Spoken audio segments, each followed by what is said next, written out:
Thanks, Sarah, and I presume everyone can see my screen. So good morning, everyone. Thanks for joining, and thank you for the invitation to speak. My name is Kirsty Benham. I'm one of the founders and the CEO of the Critical Minerals Association UK, and you'll be hearing from my colleague Jeff later on this week, who'll be presenting as well. And I'll be presenting on UK regulation, policy, and de-risking the circular economy of critical minerals. So I'll start by sharing a bit about the Critical Minerals Association UK and the role that we play in bringing together different actors across multiple sectors and industries. Critical Minerals Association UK was set up in 2020 to bring together industry, government, and academia across critical mineral supply chains, covering mining, processing, and recycling to support the UK to develop alternative and responsible critical mineral supply chains for future needs, such as those of the energy transition. We now represent 40 companies, many of which are international, including Satala, Rio Tinto, Johnson Matthey, and Phillips 66. And the companies cut across multiple aspects of supply chains, and we play a key role in bringing together diverse stakeholders for collaboration. A number of our members have met through our activities, using the association as a platform for networking, and then gone on to develop projects together.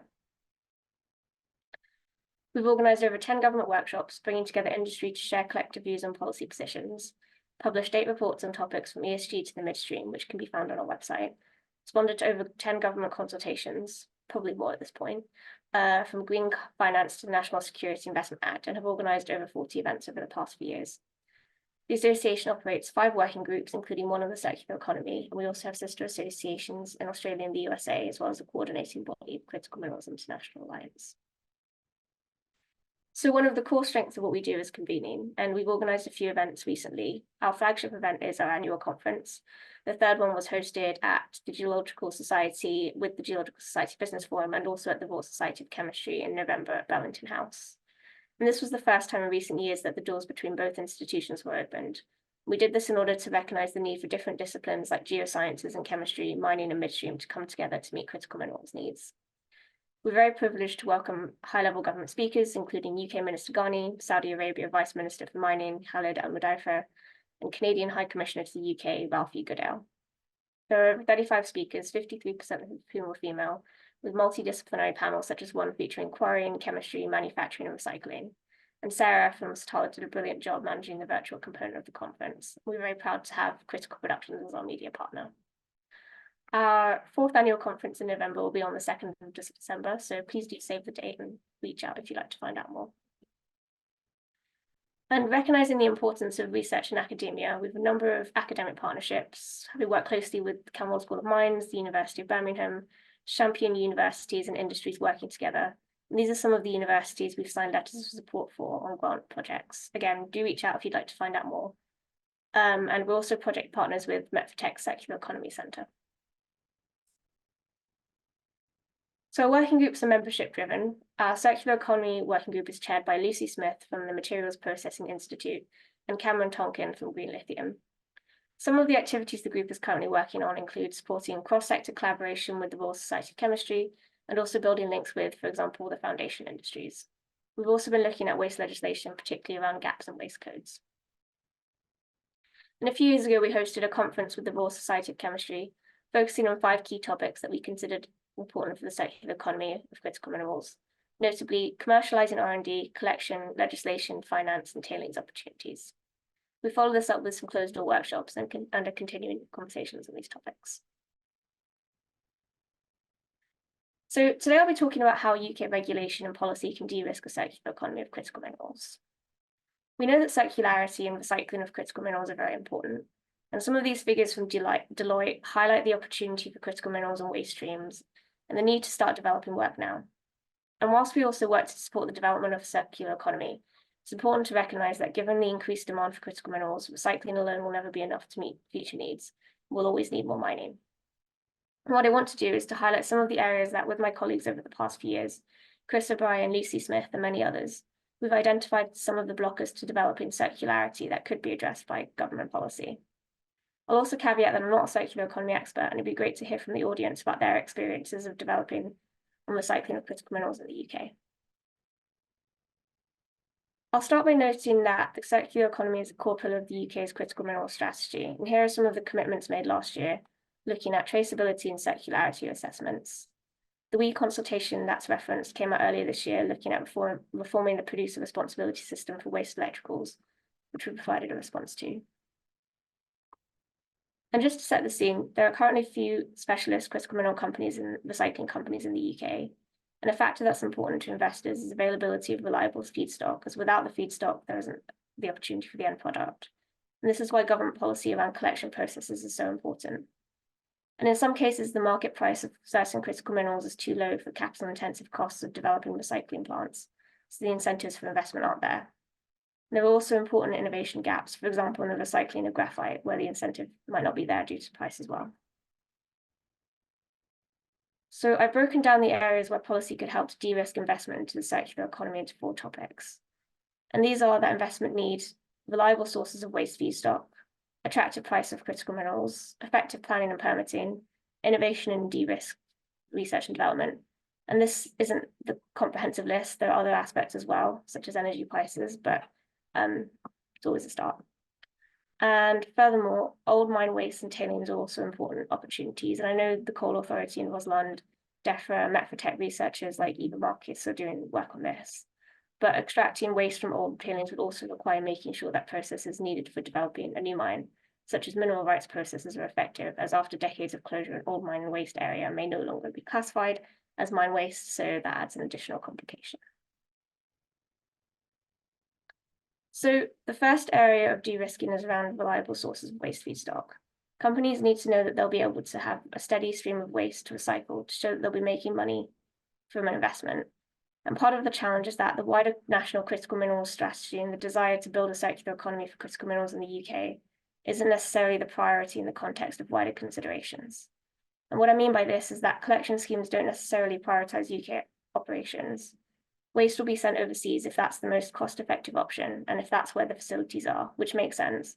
But if we want to develop UK recycling facilities, there's currently no need for retention of critical minerals in the UK to be a priority, or to disclose which critical minerals are in waste streams.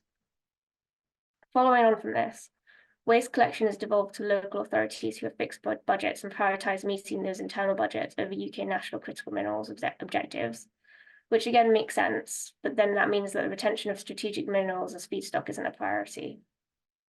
And consumer waste collection could be improved, and the recent DEFRA WEEE consultation and call for evidence is looking at curbside collection for WEEE. But also waste legislation hasn't been updated to reflect where critical minerals exist in products for disposal. So some suggestions of policy recommendations, and feel free to add to the chat if you have any others. So firstly, we've been looking at WM3 and waste codes and the need to update waste legislation to reflect gaps in products containing critical minerals. Many of the waste codes haven't been updated for decades and fail to differentiate between new technologies like lithium-ion batteries.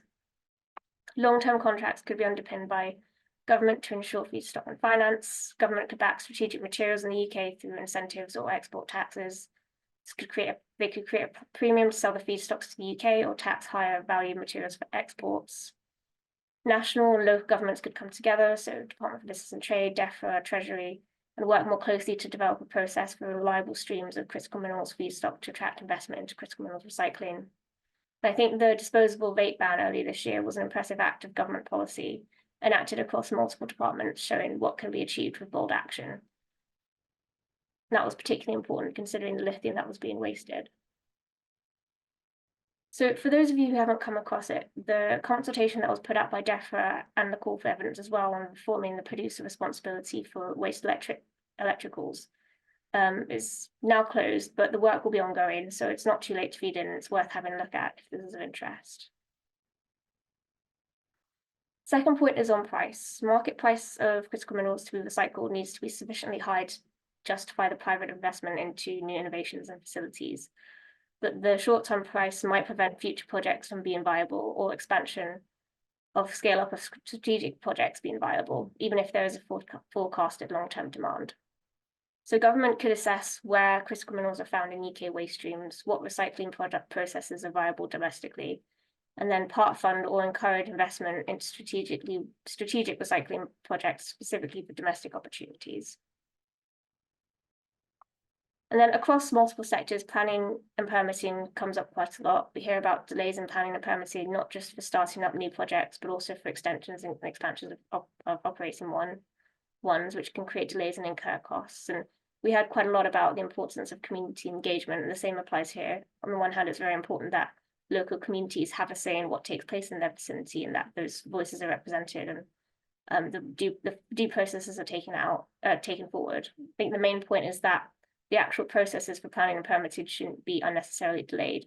And some of the challenges we've heard in general are long time frames in the processes, limited decision-making capacity and experience in specific areas that might be quite complicated, such as mining, unclear roles and responsibilities of different decision makers and different agencies, lack of practical support and incentives for local planning authorities, some of whom are doing brilliant work but might not necessarily have the right support, divergence between planning and permitting requirements, and finance processes in general.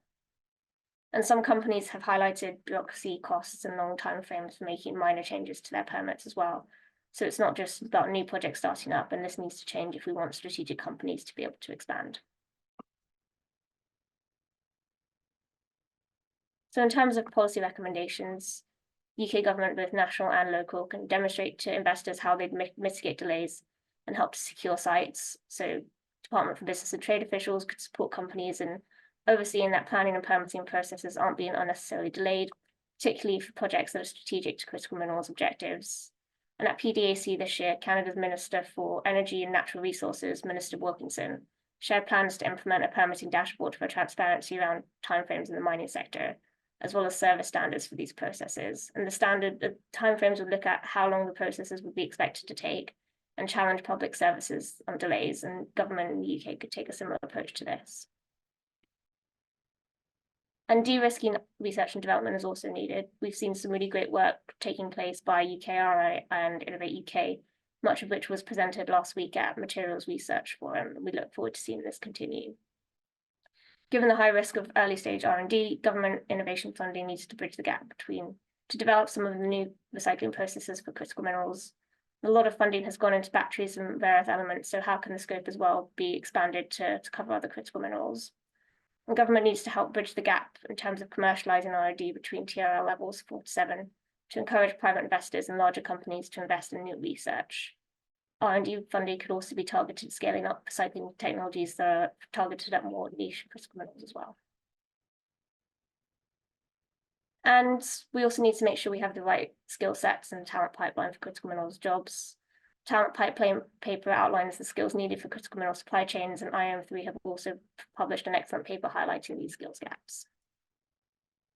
We're also very excited to be collaborating with the Natural History Museum and hosting an event on the importance of talent pipeline with this important scientific institution on the 3rd of July. And the event will be targeted at young people to raise awareness of career pathways in critical minerals, as well as showcasing some of these career pathways to policymakers. We'll also have some stands for an input from other organizations. So if you'd like to get involved, please let me know. It'd be great to have as much input as we can from different stakeholders. So to conclude, the importance of a circular economy for critical minerals is recognized in the critical mineral strategy, but the points raised in the presentation also need to be addressed to encourage inward investment into developing these processes further. Thank you for listening. Hope to see you at one of our upcoming events. And if you'd like to find out more, please let me know. Thank you. Fantastic. Thank you very, very much, Kirsty. Round of applause on behalf of all of us. Absolutely fantastic. So yeah, you can see all of the details there for the Critical Minerals Association. Go and take a look. And as Kirsty has done a fantastic job of doing, there are lots and lots of resources that are there.